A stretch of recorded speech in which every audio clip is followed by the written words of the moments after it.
everyone, this is Crystal, and today I'm working in my creativity journal. This is week 8. You can see I already have my photos ready to go, and I'm using the Weekender kit, the March kit from Citrus Twist Kits. I have everything that's left in my kit in this pouch, along with the stamps that were released this month as well. So I am just going to put you on fast forward and play around with what's here. Okay, so I'm just going to pull everything out of the envelope and remind myself what's here. I have, of course, used this kit for a couple projects already, but you can see there is plenty left. So I'm going to start by going through the ephemera pack, and I've actually put the cut-aparts in this pack as well. So it is a mix of the die cut ephemera that came in the kit, and also the digital cut apart that comes with the kit when you're a subscriber is also available in the shop. I've just mixed those two together along with the little cut apart label sheet that is in the kit as well. So that's what I'm going through now. And I don't really have a plan for this week. I'm not entirely sure how I want to approach this spread. So I'm hoping that I'll find something in here that kind of gives me a jumping off point. And I end up finding those 3 little flowers. They're kind of like little daisies. And that's really what kind of gives me some place to start. So I'm just looking through the rest of the things and pulling out anything that seems a bit relevant, and anything that has a sentiment on it that might work, or a color that I really like, or something like that. So just giving myself a few, a bit fewer elements to work through as I try and go through the rest of the supplies. So I'm going through the journaling cards now. I end up pulling out a couple of them. I'm only going to end up using one on this spread because these are 3x4 cards. They don't actually fit into the squares that I have on my template, and I wanted to use the physical kit. I could have, of course, used the digital cards and printed them smaller and used more of them, but I really wanted to use what I already had physically in that little pouch. So I'm going to stick with this and make it work. I am also looking at the alphas to make sure that I have enough to spell out a title. And then I'm just going to start playing around. So I know I want to use these little daisies. I figure that I'm going to want them in a couple different places on the page. And then, of course, I know I want to spread out my photos a bit as well. I don't want them all clustered in the same line or column. So I'm trying to spread them out a bit, but keep them on the days when they were actually taken. And then I'm just going to kind of start plunking things down, seeing what might work. That Rise and Shine 3x4 journaling card really only has one spot where it will fit well. So I set that down over to the left-hand side of the page, and then just kind of play around. Really, that's all I'm doing, is just looking at what I have, trying to figure out what might work. I end up deciding to stick to a more limited color scheme than I had originally intended. So I'm going to stick to that kind of brighter pink, some orange and yellow, and then a little bit of teal as well. And I'm going to end up putting back the little die cuts that I pulled out that are in the reds and the kind of softer pinks. So I'm going to do the same thing with these chipboard pieces, just pulling out the ones that I think will work. I will end up including all 3 of those on the spread. And I would normally peel off some of the backing, but I don't on this one. I just let it be. My album is not getting too terribly chunky, so I feel like I have space to add some dimension on this page. So I'm going to end up just adding the chipboard as is. Right now I'm working on a spot to add my title. I wanted to layer that label with one of the tags from the cut aparts, so or the die cuts. So I didn't have one where the sentiment really worked, but I figured I could add the label over the top of the sentiment of that one and make it work for what I needed. And then I just went back through the die cuts because I had decided on a more limited color scheme. I wanted to just make sure I had all the things that were kind of in those colors, and didn't pay as much attention this time to what the sentiments were, and really understood that I could just cover them up if they didn't work for the spot that I wanted to use them in. So I'm going to do that a few times throughout this spread. I did cover up the sentiment on that little ticket tag that I added behind my photo there. I'm going to do it a couple more times as well. Okay, so I added a little strip of paper to the bottom right-hand side of the page just to give those little daisies somewhere to sit. And I did the same thing to the left-hand side, kind of in the margin there underneath the Rise and Shine card. I'll end up cutting that down and adding just a strip of that.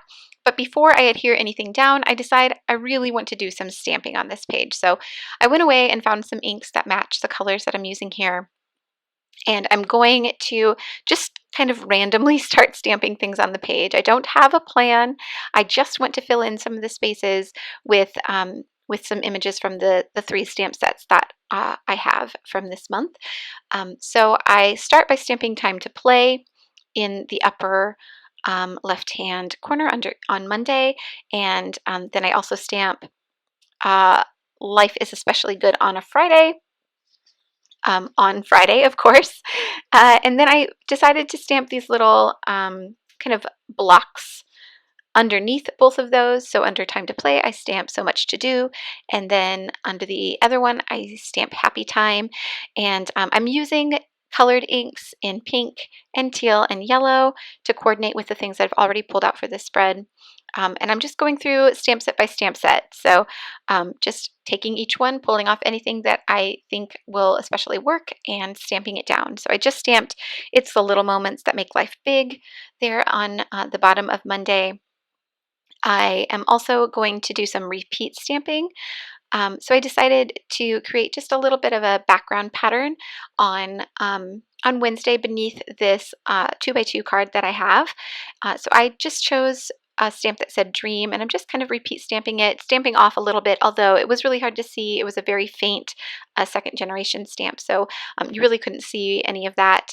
And I will actually come back in a minute and add some more stamping to that spot. But first I'm going to do the same thing, do some more repeat stamping in another spot using the pink. Oh, but I think maybe first I add these kind of praise hands to Friday. I think that's what I'm about to do. I've pulled off that little icon stamp from the This Is Life stamp set, and I'm going to use my yellow ink and stamp it kind of at an angle right next to the Life is Especially Good on a Friday stamp. And then I can do some repeat stamping. So I'm just kind of working out where I want to do it and what color.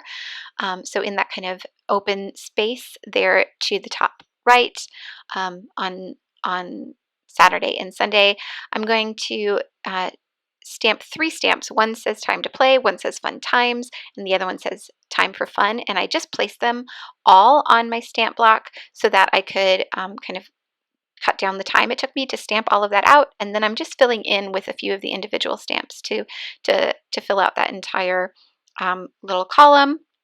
And then I come back in with another stamp just because it looked like it needed a little something else. So I've chosen a bolder stamp that says Yes, and I stamped that a few times as well. This is when I come back and add some more stamping to that first repeat stamping column that I did. I'm going to stamp Relax in between some of the little dreams that I've already stamped there, just using the same color, just to make it look a little bit more like the other repeat stamping that I've already done. Okay, so I think that is all the stamping I'm going to do for now, I believe. Oh, maybe I'm going to add some more. I could be wrong. Oh, that's right. I do stamp right above where the title is going to go. So there was a little stamp with an arrow that says, here's what went down. And I'm going to stamp that there at the top left corner of the page, and then I'll add my title just below that. Okay, so I think that is it for the stamping. I'm going to trim down this 2x2 card just because these squares are just slightly under 2 inches wide, and I want it to fit in between the lines. So I trimmed that down just a little bit. It didn't interfere with the words on the card at all. And then I decided to layer a couple things along with it just because it looked a little bit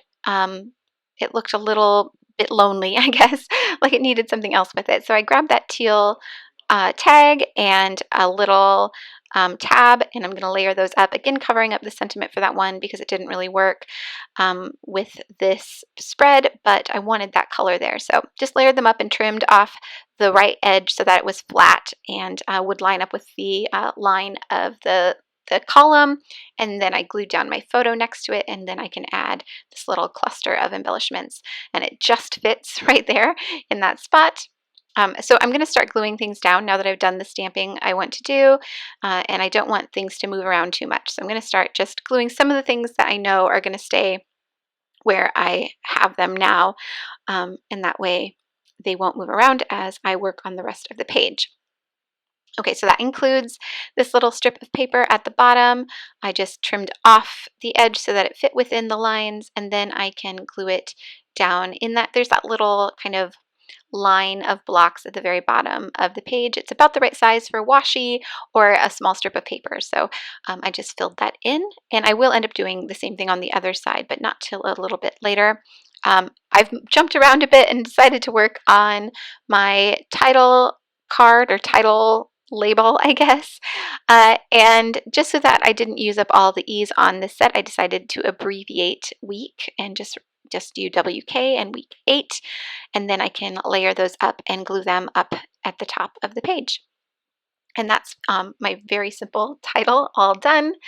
And then I'm just going to continue to kind of glue things down where I had them. So I'm going to cut a strip of this paper to 2 inches wide so that it fits there on that margin on the left-hand side of the page, and then glue it so that it's even with the bottom box of these columns. And then I can add that Rise and Shine journal card on top of that, making sure to leave space on the right-hand side for some journaling that I know I want to do. You can see I didn't get that paper completely straight, and it totally sticks on the paper that I've used for this um, planner template. Yeah, it's really, you can't really pull it up. So I tried to get it straight, but yeah, it didn't really work, but it's okay. It doesn't bother me too much. So again, I'm just layering up some things underneath this photo, kind of in the same way I did on the right-hand side of the page. I'm using one of those little tickets, but covering up the sentiment and then adding a little label below that. And I'll add another stamp inside that label here in a minute, just to fill it in. It wasn't entirely relevant, but I stamped feeling carefree, and it worked. It wasn't maybe the most perfect sentiment, but it still worked, and it filled in that label and added some of the teal to that little cluster as well. Okay, so I'm still just kind of gluing things down. Here is when I decide to add another strip of that grid paper to the left-hand side just to make it match the right-hand side. And I had a hard time kind of figuring out how wide to make it because I hadn't actually cut that first strip. It was just a strip of paper that I had in the kit from a previous project. So I just kind of had to eyeball as best I could how wide it needed to be, and it may not be exact, but visually you can't really tell the difference. It looks close enough. So I added it, like I said, to the left-hand side, and decided to overlap the pattern paper and make that go all the way across the page. And I really like the way that that looks. And then again, I can just finish adhering all these other little things down to the page since I know where they're going to go.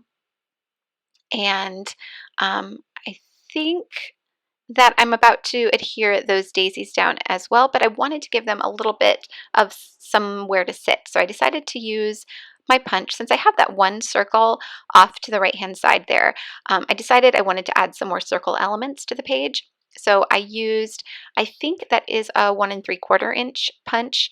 And I just punched a circle out of the yellow paper from the kit and added half of the circle to each side of the page where those daisies sit, and that gives the daisies a little home to sit on, and then I can go ahead and glue those down. And I'm going to end up adding a few more circles to the page as well, just to kind of repeat that element and add to that sort of theme on this page. So once I've done that, I decide I definitely want to keep the circle that's already sitting there on top of the repeat stamping I've done, but I wanted to add another one to it to make it a little bit more visually heavy, to give it some more visual weight. So I stamped a circle from the daisy paper, this one right here in the kit, and added that beneath that other circle, and then I'm going to stamp or punch another one, that is, and cut it in half, and then add half of it here below my title, and then another half is going to go on the left-hand page towards the bottom. I'm sorry, on the right-hand page towards the bottom left, just to fill in some of that blank space over there. But first, I want to make sure and add spots for my journaling before I forget and fill in all the empty spaces. So I just took a ruler and a pen and made some lines where I knew I wanted to add a few lines of journaling. And now I can go ahead and fill in all the spots. So I'm going to grab those chipboard pieces and, like I said, that other half circle and some other pieces from the cut aparts and the die cuts and start filling things in. And then I will end up doing the actual journaling off camera just to save some time on this video. Okay, so I decided that I needed a third place for that grid paper to sit, so I cut another little strip and I'm going to add a little bit of it up at the top of the right-hand page. And I decided to kind of tear the ends of that one just to give it a little bit more texture. And this is when I decided to add that other half circle, but I felt like it needed a little something else. So I was playing around with the other die cuts, trying to figure out what else I could include in that little cluster to make it stand out a bit more. And I end up going with this ticket, which has a sentiment on it, but the half circle covers part of it. And I thought I would go back in and cover that with a little words die cut from the ephemera pack, but I totally forgot to do that before I shut the camera off. So you'll see that in the close-up photos. I'm also going to create a little cluster here at the top using another half circle, this time in that yellow color, and then this little ticket. I'm going to cut off just the bottom part that says "I think I love you" and add that to that top cluster as well. So I'm trying to work out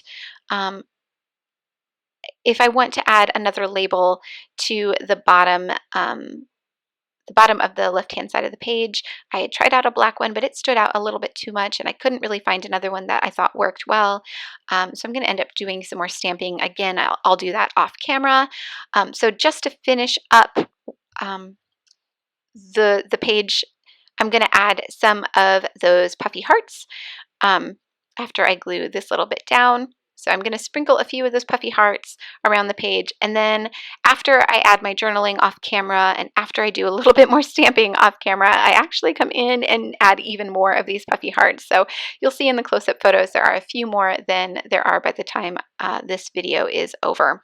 And then of course I have to do my little doodly bits. I can't seem to do one of these pages without adding some doodles, so you'll see those in the close-up photos as well. Okay, so this video is almost over now. There are lots of close-up photos coming up.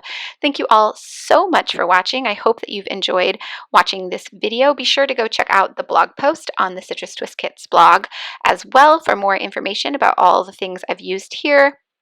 And I hope that you have found some inspiration for using your own kits.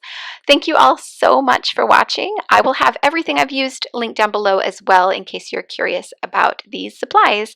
I hope that I will see you all back here very soon.